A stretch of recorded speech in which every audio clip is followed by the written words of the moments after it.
Hello everyone, welcome back to China Admissions. Today in this video we're going to be going over booking accommodation, and especially booking accommodation when you just arrive in China. So this is specifically going to be about booking short-term accommodation. Now, we already partnered with Wechat and had an event that is currently up on the China Admissions YouTube channel. It will pop up on the card over here. So basically, they are a platform. They have an English user face and it helps a lot of people to book accommodation, long-term accommodation on Wechat. So it is an app that you can download and to do that, and it helps a lot of foreign people as well because it has an English user face. And she goes over in a very large amount of detail what to look out for, what you should do, which paperwork you need, etc. So I would recommend taking a look at that video. I was also on the call with her. We went over the main questions about booking long-term accommodation.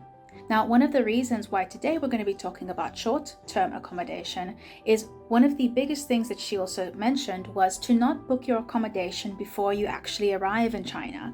Now, a lot of people, this might be the easiest solution to them, to sign a deal, to sign a lease, and to get an apartment in China before they arrive there so they can go there directly. So that makes it a bit easier. However, we discourage from doing that because the photos that they're sending you might not actually be very similar to what they are in person. It might not be that, but you might go there and realize that it's facing a direction that you don't like, so you don't get a lot of sun. There might be a certain smell. It might be loud because it's in a certain area. Anything like that, you might notice while you're there in person that you're not going to see on a photo. So what we recommend is for you to book short-term accommodation at a hotel for a couple of days before you're registered at the university and before you move in to long-term accommodation. We recommend you do that because it gives you a chance to go to these different places that you're interested in and take a look at them and then decide which one you would like to actually go to. And it gives you a bit of time to also meet your landlord, see if this is a person that you really want to be signing a lease with. So that's why we recommend you do this.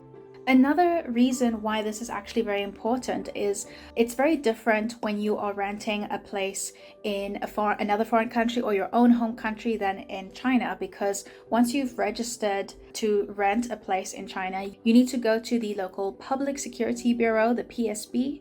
It's a police station that deals with specific matters, and you actually need to go and register. And you need certain documents, your landlord's Chinese ID, so a copy of that, and you're going to need to have a very specific rental agreement with them that includes their thumbprint and their signature there, and anything else that the PSB might require from your landlord or from you. You're going to need to do that, and you need to do that as soon as you move in. So you really need to prioritize that. And the reason why we recommend to book a hotel first as well is because the hotel is going to be doing the registration at the police station for you.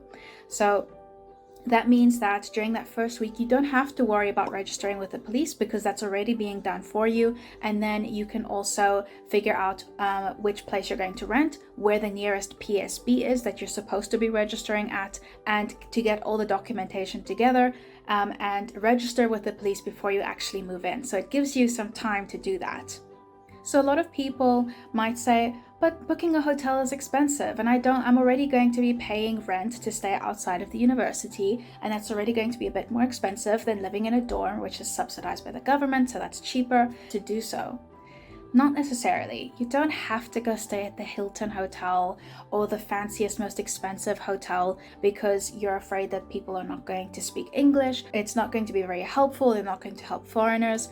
In my personal experience, I always recommend this is to check out the nearest 7-day inn. So that's a chain hotel that they have. It's very basic. It's called an economic hotel, economy seat, like an economy hotel. You get everything you need. You have your clean sheets, you've got your ensuite bathroom, and they come and clean every day. And they have a lot of different branches all over China, so it's very easy to actually find one specifically close to the university or close to the area that you actually do want to rent. They also very often do have someone that speaks English, and they're quite affordable. So they also do help foreigners that, so they do register with the police. So you don't have to worry about that. And generally they cost, depending on the city you're going to be in, but they cost between $20 a night to $30 a night. So it's very affordable.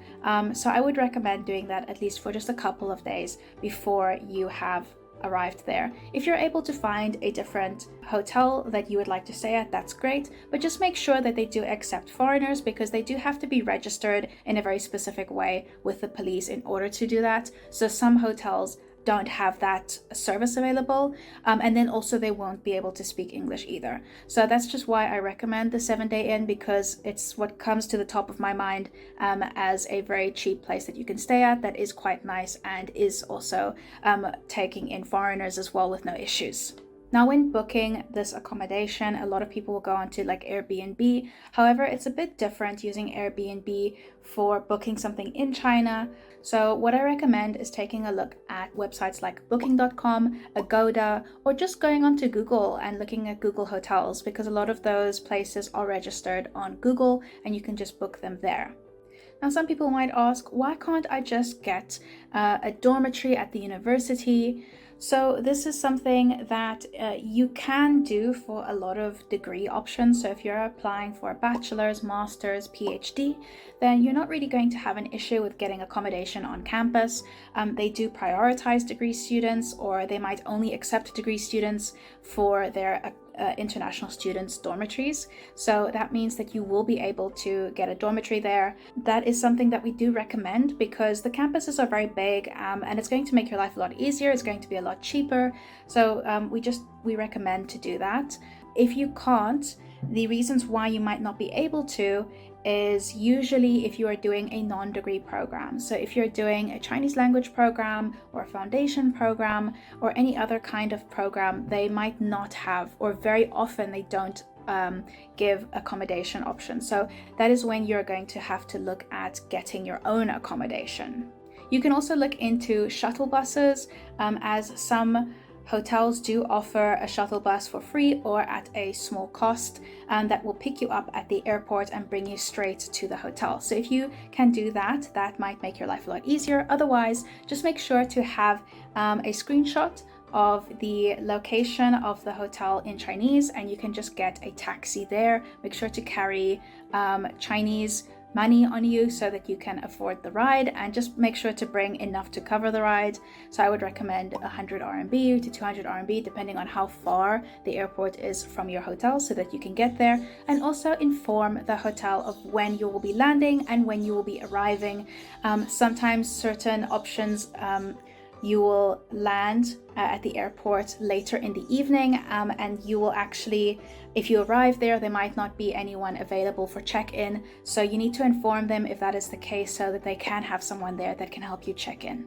So I hope this helped you in your search of finding accommodation in China. Again, I do recommend to take a look at our video with Welsi to look more into the long-term accommodation options, and I'll see you guys in the next video.